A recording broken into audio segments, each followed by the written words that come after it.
What's up, Ocean? You got Matt here, and welcome to episode 19 of our 30-part series on every single GMAX Pokemon. This is going to be your guide on how to use Gmax Melmetal, one of the most broken Gmaxes in competitive Pokemon. As always, I am not alone. I am joined by someone who has first-hand experience with Gmax Melmetal. He is the coach of the Miami Dolphins, the only team that matters, KyleAye. Hey, what's going on, man? What's up, everybody? My name is KyleAye, as he said, the coach of the Miami Dolphins, and we are the only team that matters. I appreciate you having me here, man. I drafted GMAX Melmetal. It's a lot of fun, so let's get to it, man. Yeah, let's just hop right into it. First of all, thanks for coming on, but let's just get started with this. What is your favorite thing about Gmax Melmetal? My favorite thing about Gmax Melmetal is that it literally just allows me to click buttons. Like, you really don't have to think too hard when you're using it. It's just that good. I mean, part of that, it's stats, it's typing, they just work so well together. 143 attack on a Gmax Pokemon that already has insane bulk with 135 HP. You're coming in, you're taking pretty much any hit you want, and then you're gonna fire off, whether it's a Max Meltdown, a Max Knuckle, a Max Quake, a Max Rockfall, whatever it is coming in, doing damage, getting kills for you, no matter what. Yeah, man, basically, from my experience using it, Max Knuckle was a key move, man. You go out, you get an attack boost, and then after that, I mean, you could even click it a couple times, but that was the key max move, because then after that double Iron Bash, it's already getting an Iron Fist boost, 143 base attack. I mean, you're killing everything. I mean, one thing I noticed about this, and I mean, when you used it, you weren't allowed to use items, right? Correct, yeah, we had to hold a Pokeball as our held item. Yeah, so because of that, I think Max Knuckle becomes so much more valuable, like you said, because then you basically get that band that Melmetal usually loves to run, so it's very strong. Big issue, though, with its stats, to me at least, its speed is terrible. Obviously, that's really good for Trick Room teams. I mean, it's not destroyed because you have enough bulk to take hits, but its speed is definitely a problem. Did you ever run into that when you were running Gmax Melmetal? It definitely gives your opponent time to think, you know what I mean? Especially with it being as slow as it is, you know. Luckily, you are going to take a hit, so that's good, unless, you know, you're fighting something that's ignorantly boosted and, you know, you get critted or whatever. But I've never had any issues of being O-code or anything, so that's good. But I mean, basically, you got to be wary of like Intimidate switch-ins, but even then, a lot of times people will just put Rocky Helmet on something. Same way they would try to counter like a Dracovish or something, just because they know double Iron Bash can hit it twice. But for the most part, I mean, I didn't really have too much trouble with it. There may have been a game or two when it didn't really get to go off, but that's where the beauty of Draft League comes in, where you can, you know, build the rest of your team to, you know, help support or protect your weaknesses that you might have. Definitely, and let's just go ahead and start talking about some of those teammates, because there are tons that pair really well with Melmetal. Some of the ones that I kind of wanted to talk about were going to be a viable Trick Room user, and the big ones, Slowbro and Slowking. These Pokemon, they resist the fire and fighting type attacks that are going to be hitting Melmetal for super effective damage, and they can come in and take a ground type attack, switch out, get that regenerator health back, and they also have access to teleport, which is super valuable to get Melmetal in freely. I think it's a super fantastic pairing, Slowbro and Slowking to pair with Melmetal. Yeah, no, super valid. One thing that I had drafted that I was able to actually pair Gmax Melmetal with was Incineroar. You come out, you get an Intimidate, and then you could fire off Parting Shot, so then, you know, you switch into your Melmetal on something -2 attack and -1 special attack, so you basically know that you're about to dominate.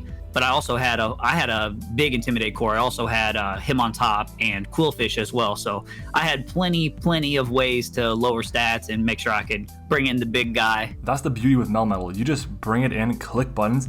It doesn't need as much help as a lot of other Gmaxes do, which is great. I have a couple other ones. I want to mention Salamence, Dragonite, Noivern, and Talonflame because they all resist the attacks that Melmetal is hit super effectively with, or are immune to them in the case of ground moves, and they get recovery, and of those, 2 of them get momentum moves, which are very, very valuable. I just find this is incredible because Melmetal checks those types that those Pokemon are weak to, and these Pokemon check the types that Melmetal is weak to, just making them a fantastic pairing.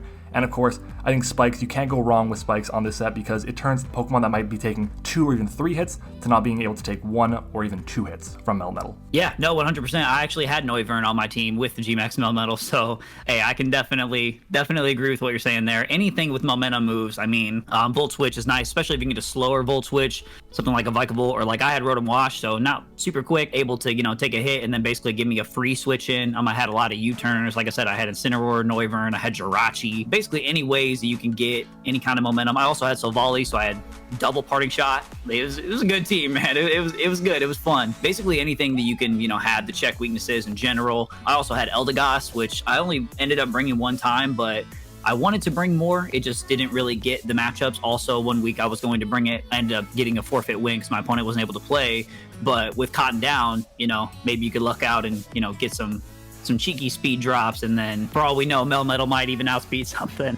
Hey, that's the beauty again. This Pokemon, so many different options, so many ways to play. And that's why we love Draft League. That's why it's such a phenomenal format, because you get all these ways to make these out there Pokemon just succeed and make these other Pokemon shine, which is exactly what Eldegoss would have done for you if you didn't get that forfeit win. Regarding Melmetal, though, we gotta talk about some of its moves, because Melmetal has one of the widest move pools in the entire game on the physical side of it. Basically, you name the type, it gets that coverage. It is crazy how wide and vast the coverage is, and when you max move, it's just even better because you get access to even more powerful options. Instead of being a base 75 power Ice Punch, you're firing off a max Hailstorm that's, I think, base 120 or something. That's so much stronger, especially coming from a Pokemon with 143 attack. Yeah, man, it's move pool is literally ignorant. I mean, even if you look at like Acid Armor to give you +2 defense and then Body Press. So that's something that I was able to use. Double Iron Bash, of course, also boosted by Iron Fist. And hitting twice, stab, incredible, earthquake, like you said, elemental punches. It really gets some cool stuff. I think it got some DLC moves too. It made like a steel roller, I believe, maybe. But it even gets things like Thunder Wave, Toxic, of course. It definitely has a lot going on there. And since people fear it so much, they will invest a lot of their time prepping for it, which will really allow you to run whatever you want for coverage moves, and then the rest of your team can just kind of chip at it. Honestly, you kind of mentioned it before, but you said Iron Fist and you said Double Iron Bash. I'm like, that is awesome. It's one of the best parts about Melmetal. On top of this insanely powerful and broken move, you have Iron Fist boosting it. But because this is a GMAX series, Double Iron Bash, when it's in its max form, is not affected by Iron Fist. And that's it's a problem I find. Right. I think it's a bit of a negative because you do lose that extra 20% boost in power, which just, it hurts a bit. Not that much, but it hurts just a little bit. Yeah, for sure. And it's not hitting twice. So, you don't double max move. The ability of the GMAX move, I don't know, not necessarily my favorite, but I mean, it does basically shut down anything that's choice, considering they can't use the same attack twice. So that's pretty cool. Honestly, like I said, I was mostly just clicking Max Knuckle. Hailstorm's also really good. A lot of dragons with quad weaknesses to ice, just things like that in general. But I mean, besides like Fairy, this thing gets just about everything else. Maybe not a bug move. Plenty of coverage. Lots of different max moves you can click. I had a ton of fun with it, man. You guys aren't gonna be worried about hitting things super effectively. This thing hits everything super effectively. Just don't worry about it. It's so good. Now, we mentioned it before, but you were not allowed to use items. You had to hold a Pokeball. If and just if you were allowed to hold items on this thing, what would you give it to make it be the best Melmetal it could be? Probably Assault Vest every time. Unless I was going to run Acid Armor, Body Press, I'd probably usually go Assault Vest or Choice Band. Assault Vest or Choice Band, because I mean, you just do Choice Band, Double Iron Bash. You don't even have to G-Max, you know what I mean? That's just how good Melmetal is. Then whenever you do G-Max, your choice item basically disappears, so you can click whatever you want. So I think that'd be really good. Assault Vest would always be good because you have an ignorant 135 HP and 143 defense. So you slap an Assault Vest on there, I mean, you're just built everywhere. You're not dying. That's what I would do. Yeah, no way.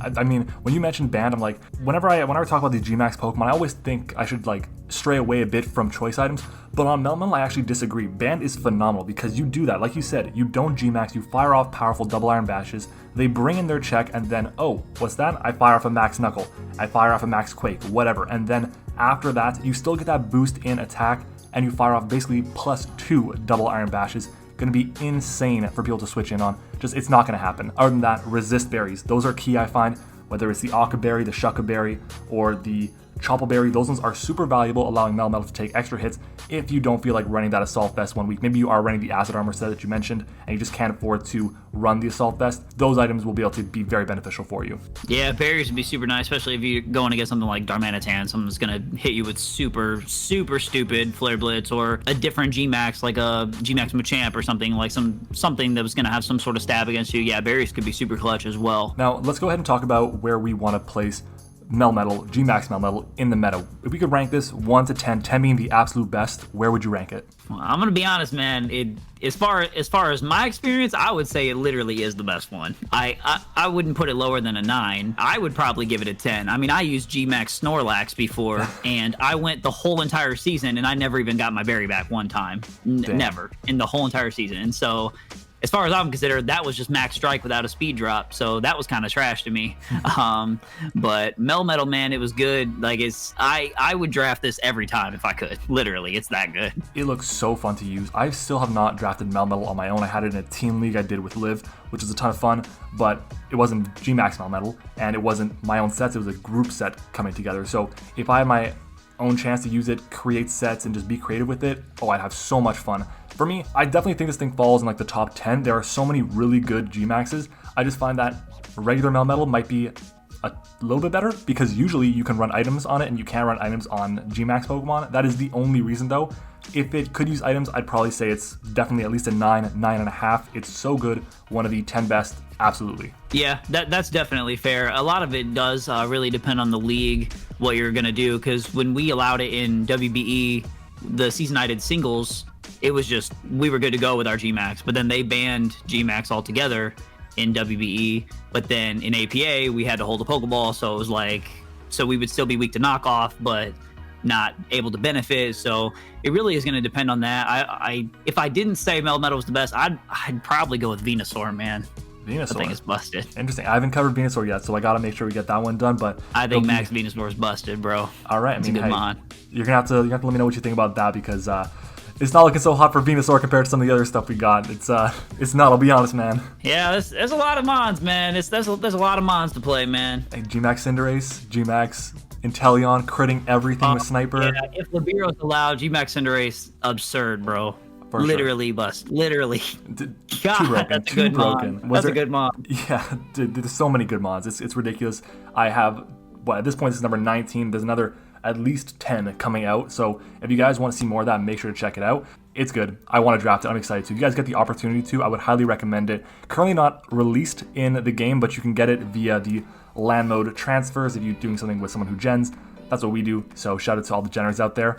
And at this point, was there anything else you want to say about GMAX Melmetal? Yeah, I think that I highly recommend that, you know, y'all try it out, use it if you can. If you can draft it, draft it. I think a lot of it will come down to your league's rules. I think it does depend on your rules a lot, but I mean, even with just the Pokeball rule, we didn't even have items that we could benefit from, and I was balling with that thing. I think it's super fun. Mm-hmm. You can kill half your opponent's team with it, and then you're playing, you know, 6v3 or 5v3. So I absolutely recommend drafting it. It's a beast. Broken Mon does broken things. Straight up. That's all it is, right? That's all we got to say. Literally, man. Yeah. All right, guys. Well, anyways, you've heard what we think. Now I want to hear from you guys down in the comments below. Make sure to leave a comment with what you think about GMAX Melmetal and what partners you would want to pair with it. I answer to every single comment on my video, so I would love to hear what you think. If you guys want to learn more about other GMAX Pokemon, do me a massive favor and check out the other videos in the series. There's a playlist in the description and in the cards. And of course, if this is the first time you've seen one of my videos, consider subscribing, especially if you like competitive Pokemon content, and don't forget to like the video as well. The next episode will be out real soon, and you never know who'll be joining us next. Thanks for joining me today, Kyle. Why don't you let everyone know what you got going on? I know you got some Crown Tundra stuff going on, so what's up? Yeah, man, I got some Crown Tundra stuff. I had some tutorials come out. I just dropped a video today. It was a VGC video, but I used all the Reggies. I put all 6 of them on a team and tore it up. I did that. I got a shiny Mewtwo on the first encounter. I uploaded that video. It's pretty cool. But y'all need to be subscribing to my boy Matt right here. That's all I'm telling you. You need to click the subscribe button. Just do it. I'm telling y'all, it's great. We're on the road to 1,000. And you know what else, Matt? You know what's special about this episode, bro? What's that? We got 2 champions right here. Tell them. 2 champions. If you have not hit the like button, what are you doing? Please do it. I appreciate you. 2 champions. We got 2 this. champions. Thank you all for watching. 2 chains, 2 phones, everything. Have a good one, y'all. See you guys next time.